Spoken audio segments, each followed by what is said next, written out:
James ഈ പറയുന്നത് പോലെ അമേരിക്കൻ സേനാ താവളങ്ങളെയാണ് ലക്ഷ്യം വെക്കുന്നതെങ്കിലും അത് സ്ഥിതി ചെയ്യുന്നത് ഈ പറയുന്ന വ്യത്യസ്ത രാജ്യങ്ങളിലാണ്. ആ രാജ്യങ്ങളുമായി ഇറാന് നേരിട്ട് പ്രശ്നങ്ങളില്ല. പക്ഷേ ഈ പറയുന്ന അന്തർദേശീയ നിയമങ്ങളെല്ലാം കാറ്റിൽ പറത്തിക്കൊണ്ട് മറ്റൊരു രാജ്യത്തിന്റെ പരമാധികാരത്തിൽ ഇടപെടുക, അല്ലെങ്കിൽ അവരുടെ സെക്യൂരിറ്റിയെ തകർക്കുന്ന രീതിയിൽ മിസൈലുകൾ പായിക്കുക, ഇതൊക്കെ ഇറാൻ എന്തുകൊണ്ട് ചെയ്യുന്നു? ഇത് തടയാൻ ആർക്ക് കഴിയും എന്നൊരു സുപ്രധാനമായ ചോദ്യമാണ്. ഐക്യരാഷ്ട്ര സംഘടനയൊക്കെ നിലവിൽ ആ പേര് മാത്രമായി ചുരുങ്ങുന്ന ഒരു കാലഘട്ടത്തിലാണ് ഈ രീതിയിലുള്ള ഒരു അതിക്രമം ഇറാന്റെ ഭാഗത്തുണ്ടാവുന്നത്. അതുകൊണ്ട് മറ്റു രാജ്യങ്ങളെല്ലാം തന്നെ ഇതിനെ അപലപിച്ചൊക്കെ രംഗത്ത് വരുന്നുണ്ട്. പക്ഷേ ഒരു ഇടപെടൽ, ഇത്രയും നഗ്നമായ അന്തർദേശീയ നിയമങ്ങളുടെ ലംഘനമൊക്കെ ഉണ്ടാകുമ്പോൾ അതിൽ ഇടപെടൽ ആര് നടത്തും എന്നതാണ്. അമേരിക്ക ഒന്നും മിണ്ടുന്നില്ലതാണ്. അല്ലെ, ഈ സമയത്ത് ഇത് പറയുമ്പോൾ തന്നെ വലിയൊരു വാർത്ത വരുന്നത്, നമ്മളൊക്കെ പറഞ്ഞുകൊണ്ടിരുന്നതാണ്, ഇറാന്റെ നിയന്ത്രണത്തിലുള്ള ഹോർമോസ് കടലിടുക്ക് അടച്ചു എന്നതായിട്ട് ഇറാൻ പ്രഖ്യാപിച്ചിരിക്കുന്നു. എന്ന് വെച്ചാൽ ലോകത്ത് എണ്ണവില കൂടാ $70 ആണെങ്കിൽ ഇത് $100 ബാരലിന് മാറാൻ പോകുന്നു.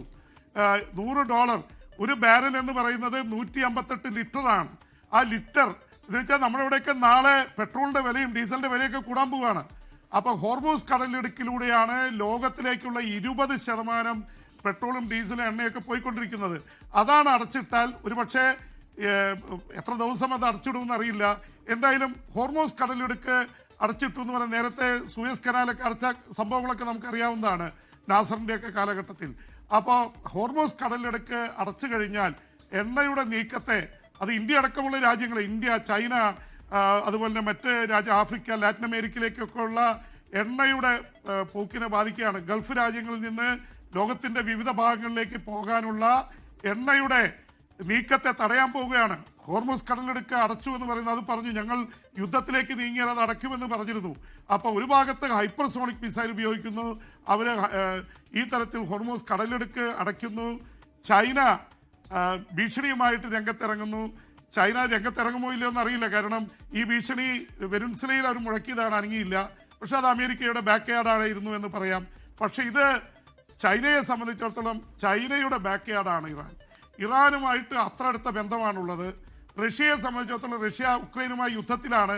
എന്നാലും റഷ്യക്ക് ഷഹീദ് ഡ്രോണുകൾ, 10,000 ഡ്രോണുകൾ നൽകിയത് ഇറാനാണ്. ഇറാന്റെ അന്നത്തെ പ്രസിഡന്റ് ഇബ്രാഹിം റൈസിയെ, അന്നത്തെ ഹെലികോപ്റ്റർ അപകടത്തിൽ അദ്ദേഹം മരണമടഞ്ഞു, അത് അട്ടിമറിയാണെന്ന് പറയുന്നു. ഇബ്രാഹിം റൈസിയെ കാണാൻ വേണ്ടി റഷ്യൻ പ്രസിഡന്റ് പുടിൻ യുദ്ധത്തിനിടയിൽ വന്നതാണ്. ആ തരത്തിൽ ഇറാനുമായിട്ട് നല്ല ബന്ധമുണ്ട്. പക്ഷേ റഷ്യ അമേരിക്കയ്ക്കെതിരെ ഒരു പോരാട്ടത്തിന് ഇപ്പോൾ പോകുമെന്നറിയില്ല. എന്തായാലും ചൈനയുടെ കാര്യം സൂക്ഷിക്കേണ്ടതാണ്. അതിൻ്റെ ഇടയ്ക്ക് വളരെ കൗതുകമായിട്ടുള്ളൊരു കാര്യം ഉണ്ടായിരിക്കുന്നത്, പാകിസ്ഥാൻ അമേരിക്കയുമായിട്ട് നല്ല ബന്ധത്തിലാണ്. പക്ഷേ പാകിസ്ഥാൻ ഇറാനിൽ നടത്തിയ ആക്രമണത്തെ അപലപിച്ചിരിക്കുന്നു. പാകിസ്ഥാൻ വല്ലാത്ത ധർമ്മസങ്കടത്തിലാണ്. ഒരു ഭാഗത്ത് സൗദി അറേബ്യ, മറുഭാഗത്ത് ഇറാനുമായിട്ട് ഇടയ്ക്ക് അവർ വലിയ കോൺഫ്ലിക്റ്റ് ഉണ്ടായിരുന്നു. സൗദി അറേബ്യയുമായി സൈനിക കരാറുണ്ട്. പക്ഷേ ഒരു ഇസ്ലാമിക ലോകത്തിൻ്റെ താല്പര്യം കൂടി കണക്കിലെടുത്താവണം. എന്തായാലും ഇറാന് നേരെ നടന്ന ആക്രമണത്തെ പാകിസ്ഥാൻ ചെയ്തിരിക്കുന്നു.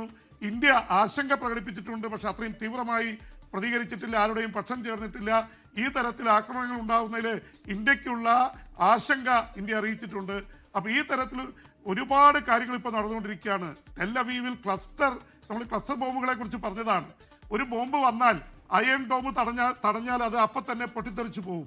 പക്ഷേ ക്ലസ്റ്റർ ബോംബിന്റെ പ്രത്യേകത, അതൊരു ഭാഗത്ത് വന്നിട്ട് ചിന്നിച്ചിതറുകയാണ്. 10, 20, 25 ദിശകളിലേക്ക് ചിന്നിച്ചിതറുന്നു. അപ്പോൾ ഒരു അയൺ ഡോമിന് ക്ലസ്റ്റർ ബോംബുകളെ തടയാനാവില്ല. അതാണ് ഇപ്പോൾ ഇറാൻ പ്രയോഗിച്ചുകൊണ്ടിരിക്കുന്നത്. ഹോർമൂസ് കടലിലേക്ക് അവർ അടച്ചിരിക്കുന്നു. എന്ന് വെച്ചാൽ ഇറാനിന് കാര്യമായി ഒരുപാട് കാര്യങ്ങൾ സംഭവിച്ചിട്ടുണ്ട്. അതിൻ്റെ വലിയ പ്രത്യാഘാതമാണ് ഇറാൻ അടിച്ചുകൊണ്ടിരിക്കുന്നത്. ഇറാനെ സംബന്ധിച്ചിടത്തോളം ഇനി തിരിച്ചു പോക്കില്ല എന്നുള്ള നിലയിലാണ്. അമേരിക്കയും ഇസ്രായേലിനെയും അതേ നാണയത്തിൽ തിരിച്ചു കൊടുക്കാൻ ശ്രമിക്കുന്നു. പക്ഷേ ഒരു കാര്യം വളരെ വ്യക്തമാണ്, അമേരിക്കയും ഇസ്രായേലിൻ്റെയും അത്യാധുനിക സൈനിക ശക്തിയുടെ മുമ്പിൽ ഇറാന് പിടിച്ചെടുക്കുക എളുപ്പമല്ല. ഇവരൊക്കെ എയർഫോഴ്സ് മിസൈലുകളും വ്യോമസേനയും വെച്ചുകൊണ്ടുള്ള അടിയാണ് നടന്നുകൊണ്ടിരിക്കുന്നത്. കരയുദ്ധത്തിലേക്ക് പോകാൻ അത്ര എളുപ്പമല്ല. കാരണം 6,60,000-ലേറെ കരസേനയുണ്ട് ഇറാന്. അമേരിക്കയുടെ സൈന്യം 40,000 അവിടെയുള്ളത്. ഇസ്രായേലിനും അതിനേക്കാൾ വളരെ കുറവ് സൈന്യമാണുള്ളത്. അതുകൊണ്ട് കരയുദ്ധത്തിലേക്ക് ഇറാഖിലേക്ക് ചെയ്തതുപോലെ അമേരിക്കയ്ക്ക് ഇറാനിൽ പോകാൻ അത്ര എളുപ്പമായിരിക്കില്ല.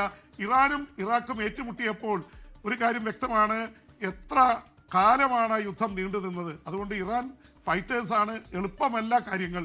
ലോകത്തെവിടെയായാലും ഏത് സമയത്തും 24 വാർത്തകളും ഓഗ്മെന്റഡ് റിയാലിറ്റി പാക്കേജുകളും എക്സ്പ്ലെയിനറുകളും വിശദമായി കാണാൻ ഞങ്ങളുടെ യൂട്യൂബ് ചാനൽ നിങ്ങൾക്ക് സബ്സ്ക്രൈബ് ചെയ്യാം.